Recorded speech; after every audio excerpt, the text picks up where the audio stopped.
लोकसभा के नियमों के तहत सदन का नेता भी होता है। सदन के नेता का मतलब है प्रधानमंत्री। अगर प्रधानमंत्री लोकसभा के सदस्य हैं तो वो लोकसभा में सदन के नेता ऑटोमेटिक हो जाएंगे। ठीक है, अगर राज्यसभा और लोकसभा दोनों में ही एक एक सदन का नेता बनाना जरूरी है, तो राज्यसभा के अंदर अगर हम बात करेंगे तो वहां पर सदन का नेता कौन होगा? मान लेते हैं कि लोकसभा में तो प्रधानमंत्री हो गए सदन के नेता, क्या राज्यसभा का कोई भी मेंबर राज्यसभा का नेता बन सकता है, सदन का नेता बन सकता है? यह आपको समझना है। भारत में यह प्रावधान है कि केवल एक मंत्री, एक मिनिस्टर, वो ही सदन का नेता बन सकता है। अगर वो मिनिस्टर नहीं है, मंत्री नहीं है, तो उसको आप सदन का नेता नहीं बना सकते। ठीक है, तो अगर राज्यसभा का भी कोई मंत्री होगा ना, वही राज्यसभा का सदन नेता जो है वो कहलाएगा। और अब आप कहोगे सर मंत्री कैसे? तो इस चीज को समझिए, भारत में जो मंत्री होते हैं वो लोकसभा और राज्यसभा दोनों से हो सकते हैं।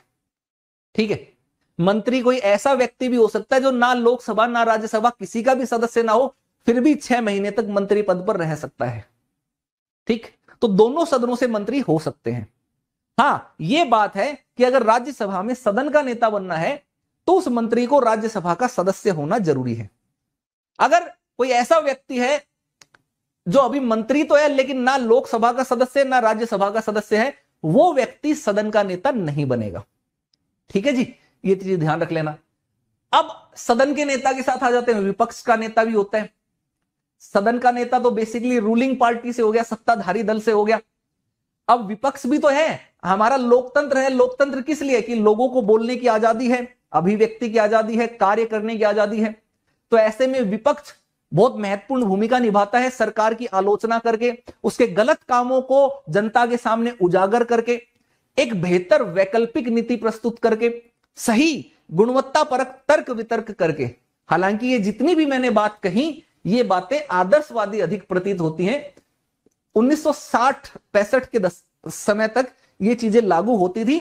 उसके बाद से विपक्ष का जो रवैया है वो रवैया इस तरीके का नहीं रहा है। उसके बाद का विपक्ष का रवैया तो तोड़ डालेंगे, फोड़ डालेंगे, कैसे बोल दिया तुमने, ऐसे नहीं पास होने देंगे बिल, मचाएंगे शोर, ये क्या बोला, वो क्या बोला है। कोई जूता फेंक रहा है, कोई चप्पल फेंक रहा है, आपस में लगे हुए डब्ल्यू करने, लड़ाई करने। सत्ता पक्ष वाले उधर से चिल्ला रहे हैं, विपक्ष वाले इधर से चिल्ला रहे हैं। सब भड़ास जितनी भी होती है अंदर की गुंडागर्दी, सब वहीं पर जाकर के निकलती है। और भारत में की ये बहुत बड़ी गंभीर समस्या है कि इतना कीमती समय जो सदन को चलाने के लिए है, देश के विकास के लिए यूज होना चाहिए, जिसके लिए इतना करोड़ों रुपए खर्च होता है, एक एक बैठक के ऊपर कई करोड़ रुपए खर्च हो जाते हैं, वो इन सब की ये फालतू की राजनीतिक लड़ाइयों के बीच में वेस्ट हो जाता है, उनके भेंट चढ़ जाता है। चलो अब बात कर लेते हैं विपक्ष के नेता। एक विपक्ष के भी नेता होते हैं। विपक्ष में सबसे बड़ी पार्टी, ठीक है, जिसके पास कुल सदस्यों का 10वां हिस्सा होना चाहिए। कोई भी पार्टी जिसके पास कुल सदस्यों का 10वां हिस्सा होगा तो उसके नेता को विपक्षी दल का विपक्ष का नेता कहा जाता है। विपक्ष के नेता के रूप में मान्यता दी जाती है। यानी कि लोकसभा में 55 सीटें अगर आपके पास हैं, ठीक है जी, तो आपके पास आपकी पार्टी के नेता को, लीडर को विपक्ष का नेता कहा जाएगा। और विपक्ष का नेता बहुत महत्वपूर्ण पद है। बहुत महत्वपूर्ण पद क्यों है? क्योंकि ये कई सारी समितियों में भूमिका निभाता है।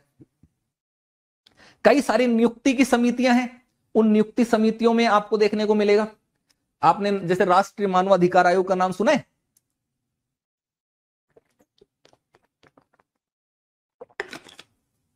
ऐसे ही कई सारे आयोग और कई महत्वपूर्ण नियुक्तियों में जो समितियां बनती हैं, उन कई समितियों में ये शामिल होते हैं, ठीक है। और इनको एक मिनिस्टर के स्तर का दर्जा जो है वो दिया जाता है। वो सारी फैसिलिटीज, वो वेतन भत्ते जो है वो मंत्री के समकक्ष जो है उनको दिए जाते हैं। तो इतने महत्वपूर्ण पद है।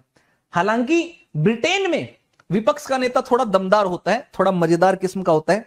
कैसे होता है वो मैं आपको समझाता हूं। देखिए, ब्रिटेन को लेकर के जब हम बात करते हैं ना, तो ब्रिटेन की अगर हम बात करें तो जो एक तो पीठासीन अधिकारी की बात कर लेते हैं, एक तो स्पीकर की बात कर लेते हैं। भारत का जो स्पीकर है ना, वो सत्ताधारी पार्टी से होता है। जब वो स्पीकर चुन लिया गया तो भी वो सत्ताधारी पार्टी का सदस्य बना रहता है। तो एक ये निष्पक्ष प्रकार की जो परंपरा है, ये प्रक्रिया है, नहीं है। इसमें भेदभाव होने की संभावना होती है कि स्पीकर अपने पद पर जाकर के अपनी पार्टी के पक्ष में ज्यादा रुझान रखेगा। लेकिन जो ब्रिटेन में है, वो स्पीकर का जब इलेक्शन होता है, जैसे ही कोई व्यक्ति स्पीकर चुन लिया जाता है तो वो अपनी पार्टी को छोड़ देता है, पार्टी त्याग देता है, पार्टी की सदस्यता त्याग देगा और एक निष्पक्ष व्यक्ति के तौर पर कार्य करेगा, पक्ष और विपक्ष दोनों के लिए। तो ये एक स्वस्थ परंपरा है जिसको हम बोलते हैं। वहां पर इस तरीके का विभेद नहीं है। तो ये एक ब्रिटेन में आपने स्पीकर को लेकर के देखा। अब हम वहां पर बात करते हैं सदन के नेता की, विपक्ष के नेता की। अगर हम बात करें ना विपक्ष के नेता की, विपक्ष के नेता, तो ब्रिटेन में और भारत में, क्योंकि हम इनकी तुलना इसलिए कर रहे हैं क्योंकि संसदीय प्रणाली है दोनों ही देशों में, ठीक है, और हमने संसदीय प्रणाली ब्रिटेन से ही ली। अब भारत में तो आपने देखा कि विपक्ष का नेता होता है, लेकिन वो क्वालिटेटिव डिबेट करने, यानी कि गुणात्मक तर्क वितर्क करने, सरकार को वैकल्पिक नीतियां पेश करने, ठीक है, उनकी गलतियां निकालने की बजाय सरकार के या सदन के कामकाज में बाधा डालने के कार्य अधिक करते हैं। ठीक है, जनता का पैसा व्यर्थ में उड़ाया जा रहा है। जनता, हम लोग, आप लोग टैक्स भरते हैं। मैं तो भाई टैक्स भर भर के मर गया। मैं तो कई बार लगता है यार कि भगवान मेरे को टैक्स भरने के लिए पैसा था क्या? जब पहले जेब में पैसे नहीं होते थे तब कुछ था नहीं, तब कुछ नहीं होता था। अब जब कुछ कमाने लगे हैं तो इसमें सारा सरकार टैक्स ले जाती है। पहले जीएसटी काटती है, फिर टैक्स काटती है, फिर उसके बाद कोई चीज सामान खरीदो उस पर टैक्स, ठीक है, कोई भी चीज लो उस पर भी टैक्स दो। तो फिर लास्ट में जाकर के देखते हैं बचा क्या, कि भाई कुछ भी नहीं बचा। जब नहीं कमा रहे थे तब भी यही अकाउंट था, आज भी यही अकाउंट है, ठीक है। चीजों में फर्क ये, इतना सारा टैक्स, और वो सारा टैक्स का पैसा आप ऐसी कार्यवाहियों में व्यर्थ लगा देते हो जहां के ऊपर जिसका कोई गुणात्मक परिणाम नहीं निकला, कोई तर्कपूर्ण चीजें नहीं हुई। ब्रिटेन में क्या होती है, ब्रिटेन में जो विपक्षी पार्टी होती है, जो विपक्ष होता है, वो क्या करता है, वो एक शैडो कैबिनेट बनाता है। शैडो कैबिनेट, इसको हिंदी में बोला जाता है छाया मंत्रिमंडल, ठीक है, छाया मंत्रिमंडल ये कहा जाता है। अब इसके फायदे मैं बताता हूं क्या होता है। जैसे कि पक्ष के अंदर सत्ताधारी पार्टी में प्रधानमंत्री, वित्त मंत्री, गृह मंत्री, अलग शिक्षा मंत्री, इस तरीके के लोग होते हैं, ऐसे ही विपक्ष जो है ना, सेम टू सेम सत्ताधारी पार्टी की तरह ही अपना प्रधानमंत्री, अपना वित्त मंत्री, अपना रक्षा मंत्री, अपना शिक्षा मंत्री, गृह मंत्री अपॉइंट करते हैं, अपना एक मंत्रिमंडल बनाते हैं। हालांकि उनके पास शक्तियां नहीं होती हैं, लेकिन वो बनाते हैं। इसका फायदा क्या है कि मान लेते हैं कि एक नीति लेकर के आया सत्ताधारी पार्टी, शिक्षा नीति, तो शिक्षा नीति के लिए ऊपर ना केवल सत्ताधारी पार्टी बल्कि विपक्षी पार्टी है, वो भी शिक्षा नीति के ऊपर अपना बिल, अपनी रिकमेंडेशंस बना करके लाएंगे। जो सत्ताधारी पार्टी उसको वहां पर पार्लियामेंट में पेश करेंगे, संसद में जब पेश करते हैं तो उसके बाद ये अपना बिल भी पेश करते हैं और बताते हैं, उसमें अपनी रिकमेंडेशंस देते हैं कि देखो भाई हमने भी हमारा बनाया है, लेकिन हमारे हिसाब से लगता है कि सत्ताधारी पार्टी यहां पर ये गलती कर रही है, इस गलती को सुधार लेना चाहिए, इसकी जगह ये वाली चीज यूज करनी चाहिए, ये करेंगे तो जनता की ज्यादा भलाई होगी। तो बेसिकली वो क्या कर रहे हैं, वो मदद कर रहे होते हैं देश के विकास में। रूलिंग पार्टी को एक तरीके से उसकी गलतियों को सुधारने का मौका दे रहे होते हैं, उसके बिल को और बेहतर, बढ़िया बनाने में मदद कर रहे होते हैं। और हमारे यहां पर क्या, फाड़ डालो बिल को, नहीं होने देंगे पास, शोर शराबा, हाय हाय, इस तरीके की चीजें चलती हैं। हमारे यहां के तो ऐसे ऐसे महानुभाव की विधायिका में बैठ करके ब्लू फिल्म देखते हैं, ठीक है, वैसे वो बैन लगाएंगे इंटरनेट पर की पोर्न साइट्स पर बैन, और वही माननीय लोग संसद में विधायिका के अंदर जाकर के बैठ करके देख रहे क्या, ब्लू फिल्म देख रहे हैं। कुछ लोग कर रहे हैं क्या, ताश खेल रहे हैं वहां पर, कैसे कैसे वीडियोस आपने देखे होंगे बहुत सारे, ठीक।